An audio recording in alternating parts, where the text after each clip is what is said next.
Hello everybody, this is John again with some information about driving the Niro plug-in hybrid as an electric vehicle only.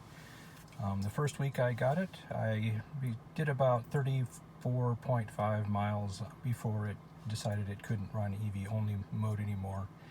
And after about 800 miles or so, it's gotten to the point where it's now about 31 miles. One of the differences is the battery's a little bit old. I mean, it will age a little bit early on, and I've been driving with the air conditioner on more.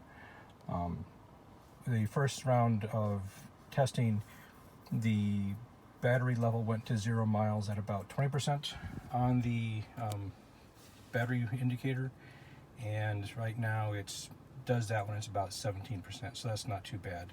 That's about the point where the battery has as much power as, or actually energy in it, as the regular hybrid would.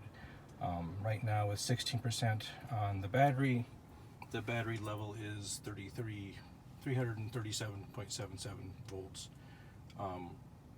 Right now I'm pulling about 2 amps just running the air conditioning, just sitting here idle. The next set of tests will be running this as in hybrid only mode. The Kia handbook recommends that you plug in the car and charge it to 100% at least once a month. So I will take the numbers that I get from this, probably running it for 2 or 3 weeks, and then go back to EV only testing to see what happens to the battery.